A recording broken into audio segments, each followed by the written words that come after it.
With over 3 million YouTube subscribers across her 4 channels and literally millions and millions and millions of video views, she has become digital royalty. Here to talk about Season 2 of her AOL original series, Hardwire 2.0, and her domination of social media is Justine Ezarik. But to her millions of web viewers, she is better known as iJustine. AOL, of course, is the parent company of HuffPost Live, so we're pretty much family already. Let's take a peek at Season 2 of Hardwire 2.0. I'm iJustine, and my life completely revolves around technology. It's really a super stealthy recording device. Let's do it!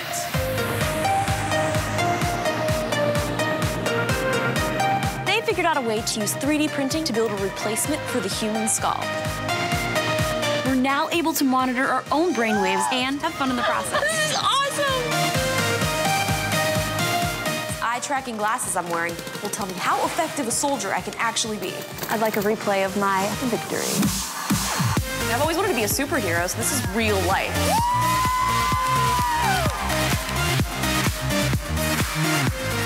There's my hands! Got it! He's touching me! He's touching me! This is absolutely insane. Is this even legal? What is next? The fact that one day all of these activities are going to be used to improve our lives is pretty empowering. Join me as I explore the most revolutionary wearable tech on the planet. What's better than that?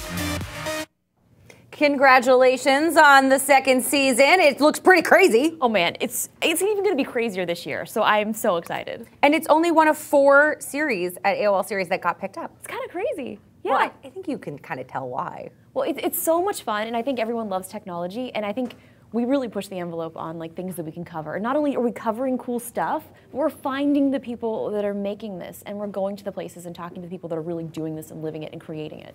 So mostly season 1 was wearable technology, and then this season you're talking about beauty tech and food tech. So tell me about those. Yeah, I mean, we have beauty tech, we have food tech, we have all kinds of other cool things like connected homes and just everything that kind of revolves around technology, not necessarily wearables.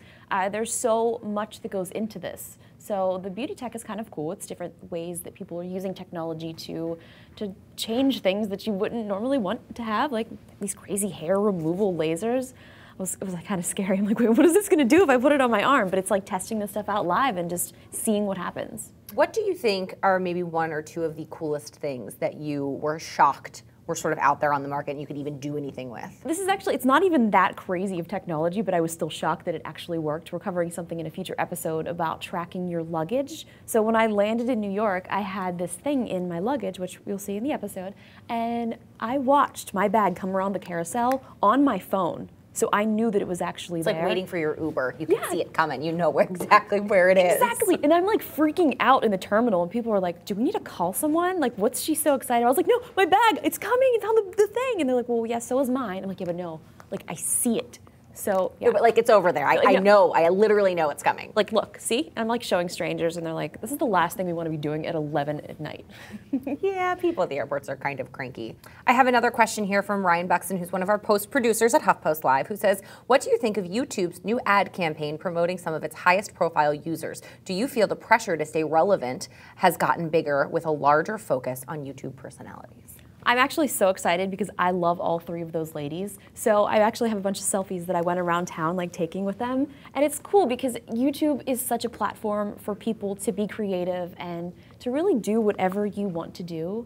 I mean, that technically it is called YouTube, so it is about you. And I think the ad campaign is awesome, and I think it just kind of gives more visibility to YouTube creators. And not just those 3, to everyone. It's bringing more awareness, but it is hard. You have to stay relevant, but I think the thing is if you're not enjoying making your content, nobody else is going to enjoy it either. And there's always new audiences out there, and there's new people joining, and it really is so fun to be a part of such a fun community. You have such an enormous audience across so many different platforms of social media.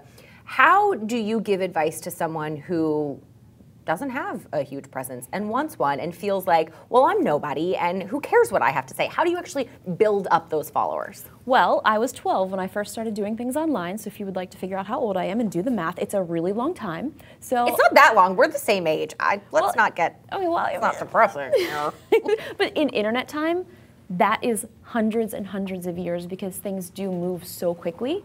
And I think my advice is just to be consistent. Find something that you really love and don't give up. because there's gonna be ups, there's gonna be downs, and your community will really tell you what they like. Some will not enjoy your content anymore, but you're gonna find new people that like it, and just never stop. Like, just, if it's something that you're interested in, it may not be a huge audience in that, but there's going to be people that like it. If maybe you wanna make knitting videos, tons of people love it, so start doing it. I started wearing makeup, I think it was like maybe 6th grade, because I was having like a little bit of breakouts and I was like, Mom, what do I do?